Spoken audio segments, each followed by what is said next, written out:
Good evening, everyone. It is just after 6 o'clock in the evening on September 18th, 2019. And by the title of this video, you know that we are testing the Beyerdynamic DT 1990 Pro, and we're going to test the bass response. Before we get there, let's take a look at a so-called headphone review, hi-fi review of the 1990 with respect to the bass. And I will read this to you from headphonics.com. Here is their statement about bass. This is all there is. It's one paragraph. Here we go. Quote, I really like the bass performance of the DT 1990 Pro. They have a nice amount of punch, but without any boom or slow rumble. Yet they have deep and linear extension despite being open-back headphones. There is even a nice amount of rumble, though never overpowering. When asked for, the bass can create nice weight. Luckily, the bass does not bleed into the mids. I've read worse, but this is not particularly descriptive. But one thing I do want to correct is that Headphonics says that these are open-back headphones. That is not entirely accurate. The DT 1990 is open-back, but it's semi-open-back because there's so much metal around the ear cup, and there are open slits in the metal housing to make it open back, but it's not 100% open back. In fact, if you look at something like the HT700 or 800 or the Brainwave's Alara, those are open back headphones because they have an open grill. And even though there are some portions of metal or magnesium or plastic or whatever that is surrounding the grills, it's a mostly open back headphone, the ones that I mentioned. The 1990 is quite the opposite. Although there are open grills, slits of grills, it is not 100% open back. So it's not an entirely open back pair of headphones. That being said, let's get to the playlist. We are going to test the bass on 3 songs: Mountains by Hans Zimmer, Angel by Massive Attack, and Drum Solo by Jack Bruce and Simon Phillips. So let's just get right into it, shall we? Let us start with Mountains. I am using the 1990 plugged into the Monolith THX AAA desktop, and currently the volume is at negative 27.5 decibels. Here we go. I'm going to increase the volume to negative 15. And at negative 15, I hear a sizzle in the background, and that's mixed into this song. There is a rumble, but it is really imperceptible at this point. You're supposed to hear the organ coming in just lightly, and that's what causes the rumble, but it's not audible, barely audible. I'm going to increase the volume. I am now at negative 8.5 decibels. And at negative 8.5 decibels, I hear that sizzling a little bit louder. And I hear the rumble, but it's not really impactful rumble. It's not like bone-jarring rumble. It's there, but it's pretty anemic at this point in the song. Now, I'm going to turn the volume back down to about negative 15, and I'm going to skip to midway of the song where the organ is playing full bore, and all the other instruments are also playing. So here we go, midway to the song now. I'm going to increase the volume. I'm at negative 5. And the organ is going to come in right about now. And with the organ playing, it's a sharpness to the instruments. It's a little trebly, not overpowering, but still a lot of treble energy. And I would say that the organ is very, very lean, very lean. I'm going to bring this back down to negative 20.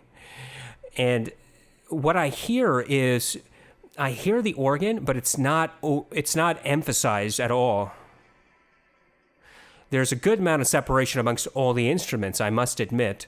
And it sounds airy and energetic, a lot of treble energy, but no real bass impact.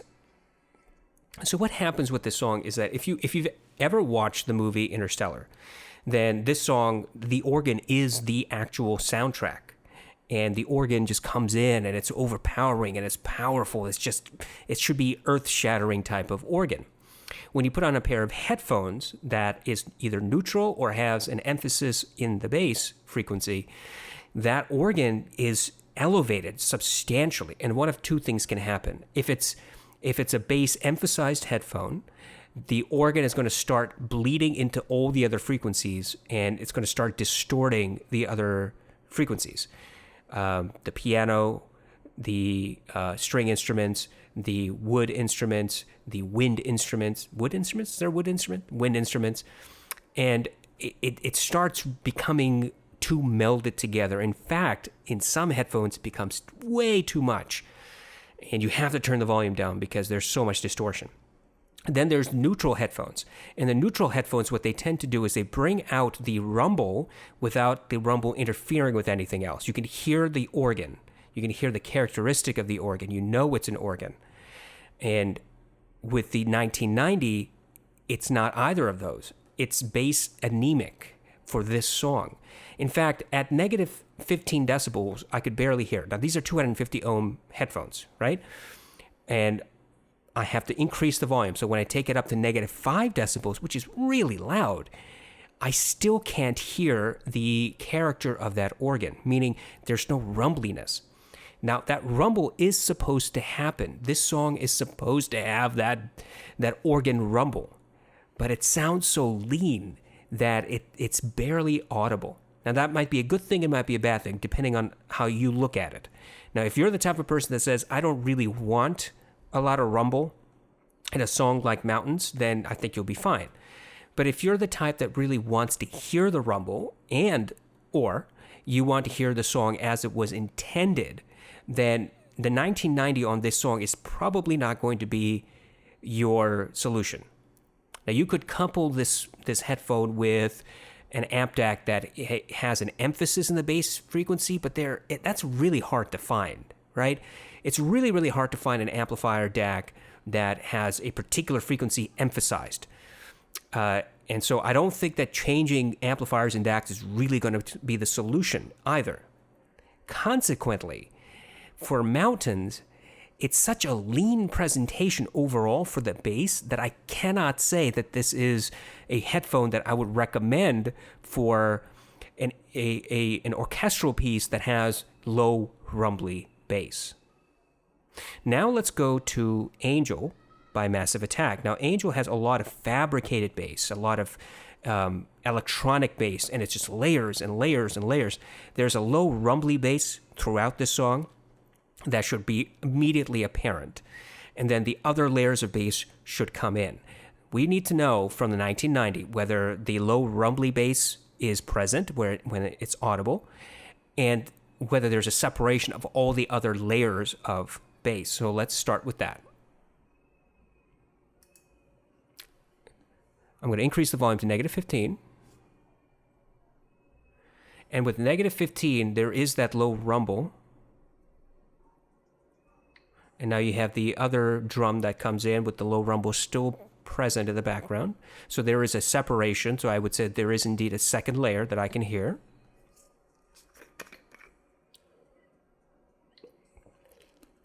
But it's still pretty flat, lean.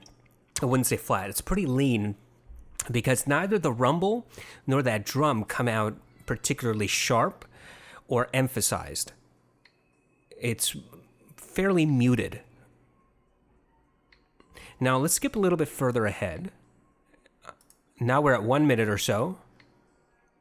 The vocal comes in. That low rumble is not interfering with the vocal. That secondary layer of bass is not interfering at all with the vocal. Let's skip to about halfway when everything is playing at its crescendo. And about 3 minutes into the song, you have the layers of bass playing. I'm going to increase the volume to -5. And at -5, there's a lot of treble energy, still not peaky or harsh. But that low rumble just increases in volume. It doesn't increase in substance. And the drum also is not more emphasized, it's not sharper, it's just a little bit louder. Good separation of all the instruments, though. I can hear the guitar. I can hear the low rumble. I can hear the drum. I can hear some cymbals. And then there's the vocalist. Everything very well separated. Good soundstage. I mean, there's a guitar, electric guitar, that seems more obvious on my right ear cup in the back of the ear cup. And there's a low bass guitar that's playing in the left ear cup, like almost dead center to my ear. And that bass response, the low rumble, is evenly split between the ear cups. The bass, the drum, is also evenly split. So one thing I can say absolutely without any doubt in my mind is that the 1990 do a fabulous job of separation. So this is a complicated song. You have many layers of instruments that are mixed in. And the 1990 seems to present all those separate layers without distortion. The thing is that, again, just like with Mountains, Angel's bass is anemic, right? It's fairly unemphasized, and in fact, it's muted. When the song started, I heard the rumble, and I heard the drum, which was good. Obviously, you have those two separated. But I didn't hear the rumble, like really bone-jarring rumble. If you know anything about Massive Attack, and if you've heard this song, Angel, before, you will know that rumble is really integral, absolutely integral to the song. It gives the song emphasis. It gives the song energy. Without that energy, the bass energy, it just sounds more like a vocal-centric song, which this is not. This is not supposed to be a vocal-centric song. So in the event that you listen to music as mixed like Massive Attack does, I would suggest that probably the 1990 is not the type of headphone that will reproduce that low, rumbly, overpowering bass. It will instead do the opposite. It'll just undermine all that bass, and it'll give it to you in a much more subdued manner. That may be a good thing.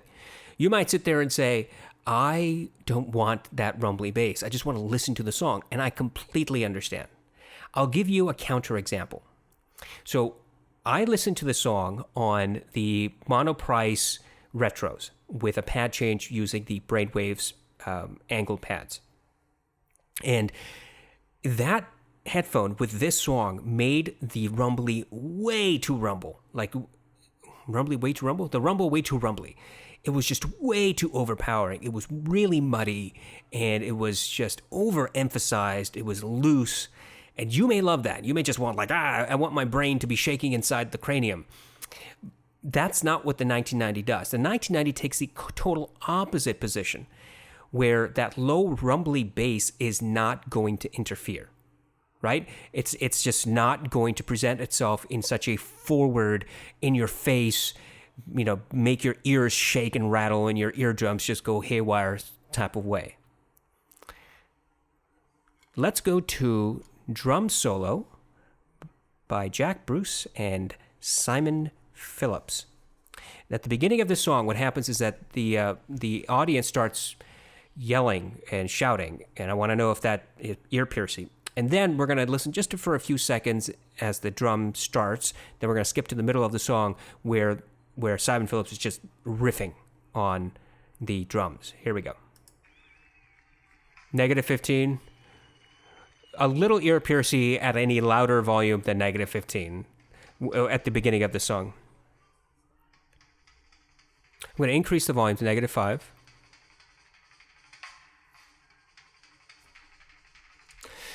So when he's hitting the drum head, it does not sound muffled. That's excellent. But there's also no sound effect of the drum just falling out, like a boing, boing, like that sort of sound.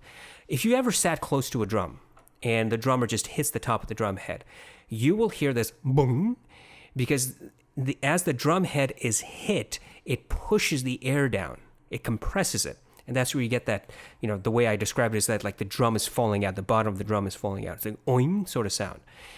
The 1990 comes so close to presenting that, but they simply don't do it. That boing sensation is not there. I can hear it just almost, if there was just a little bit more emphasis in the bass, just a bit more energy, I would be able to hear it, but it's just not there. And this is at -5 decibels, which is really loud. Let's keep playing.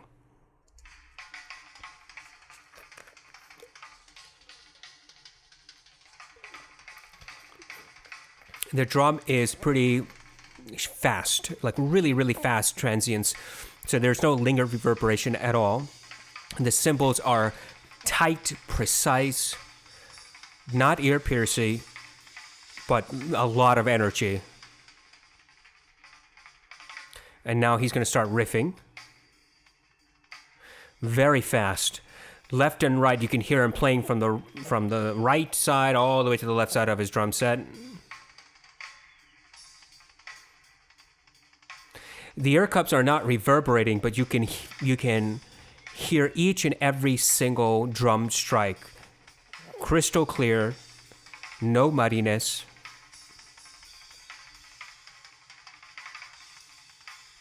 Absolutely no distortion that I can hear. The drum, each and every drum head is separate hit. The cymbals are their own tonality. Very, very tight, precise presentation.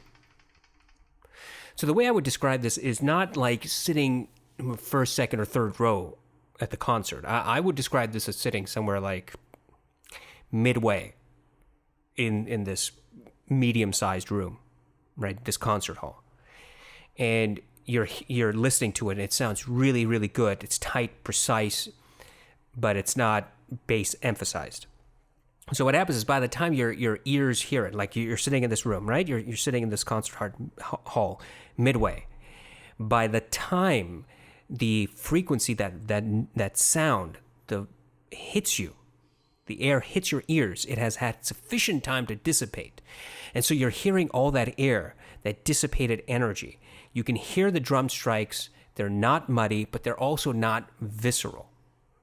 So if you go back and you watch my comparison, let's say, of the Audeze XC or the ZMF Atticus, I played this song, and I told you that it's just like visceral, in your ear drums, like bang, bang, bang, and it is fun to listen to. The only concern, despite the fact that it's fun to listen to, is that it can become overwhelming at high volume. Well, that's not the issue with the 1990. The bass doesn't become overwhelming at high volume. However, the bass is also not particularly emphasized. It's tight, it's precise, it's fast, but there's not a whole lot of bass there to take away from. So I'll try to be a bit more precise with this. You know how I said earlier that there's no sound of the drum falling out, like boing, okay? That's one detail.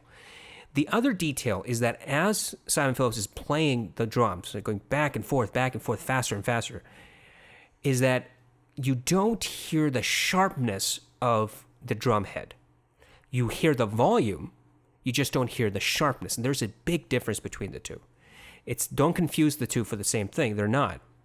By sharpness, I mean it's that whack, like whack. If you've ever taken a belt, right? Let's say you have a belt and you play like Indiana Jones and go thwack. You can hear the belt just going thwack. It's that sharpness, as it's just. Is it breaking the sound barrier? I doubt it. I don't think it's breaking the sound barrier. It's just cracking through the wind. I don't know what happens, but you can hear that sharpness, especially if you're standing really close. Same thing with the drum. If you're standing really close to a drum and the drummer just hits with all his power and goes thwack, you could hear it. It's sharp. Well, the 1990 doesn't provide that sharpness. It provides the volume, once you keep cranking it up, obviously. It provides that volume, it just doesn't provide that sharpness. Now, you might say that's a detail, and I would agree, that is a detail. But on the other hand, it's also something that people may not like. They may not want that really sharp feeling sound in their ear with drums. And it's slightly different from the sharpness and treble, just slightly. It's not exactly the same, but it's fairly close type of sound, if that makes sense.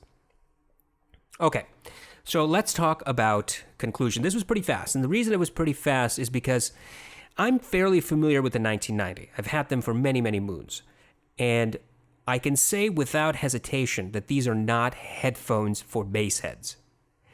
If you enjoy really bassy songs, look elsewhere. Look anywhere else, except for the 1770. Look anywhere else, and you will find that the 1990 is not going to compare very favorably to other headphones. It is bass anemic. That's not a bad thing if you're not the type that doesn't really care for a whole lot of bass. You just want precise bass. Good, you'll get those precise drum hits, but you may not get accurate bass, right? So there's precision and then there's accuracy. They're probably used interchangeably, but let me explain. Precision, what I mean is you hear it, there's no muddiness, there's no rumbliness, there's no distortion. So it's once it hits. You know that's a drum head. Then you hear the next drum head. You know that's a drum head. With Angel, you heard the low rumbliness, then you heard the drum playing, and those are two separated bass frequencies. So that's good. However, if you want to hear the visceral reaction of a drummer, or if you want to hear the rumble in a song like Angel, then these headphones really will not provide that. That's not what they were engineered to do. As I keep increasing the volume, it doesn't increase the bass response. It simply increases the volume. There are some headphones where you just pump more juice into them, increase the volume, that the drivers will come alive. The T1, for example, which is 600 ohms, when you start pumping that thing with more power, all of a sudden the driver comes alive. It's like, there you are. The 1990 is not the same. At -5 decibels, that's as loud as I would want to hear anything on the Beyerdynamic 1990. And even at that very loud volume, I'm not getting the bass response that I would have expected with any headphone that claims to be bass king, or any headphone that says it's bass accurate, right? It's really, shows you how the song was actually meant to be. I don't know if Beyerdynamic really makes that type of claim. I don't think they do. I don't know of anybody who says really that the 1990 is a bass king, but those who might, if you run across those people who say that, I would tend to disagree with their assessment. My test shows that that's not really the case. Okay, I hope that this has been of some help to somebody. I know people love the 1990. I know people are interested in the 1990. It's a look. I don't think there's any spoilers here. It's a good headphone, but it's not a headphone for everyone, and it's not a headphone that does everything. It does some things. Bass is simply not one of those things that it does particularly well. It does it, just not excelling at it. If you've enjoyed this content, if you enjoy my channel, if you enjoy my commentary, if you enjoy my analysis, then I would ask you to please consider becoming a patron on Patreon. I currently have 6 wonderful patrons who have very generously decided to give me a little bit of their hard-earned money once a month, every month, and it's because of them that I can keep continuing to do these videos. I can keep pushing forward and uploading this type of content to give you more detailed reviews than the typical reviewer. And if you would like to help me out, help this channel keep going, then I would ask you once again to please consider Patreon. If you have any questions, comments, please leave them in the comment section below. If you want me to review a piece of gear that I have currently in my lineup, then please look at the review request form in the description below and just go through the steps. I will get to your request as soon as I possibly can. Right now, I'm pretty backlogged. I hope that all of you have a wonderful, beautiful, amazing rest of your day, and I will talk to you again soon. Take care.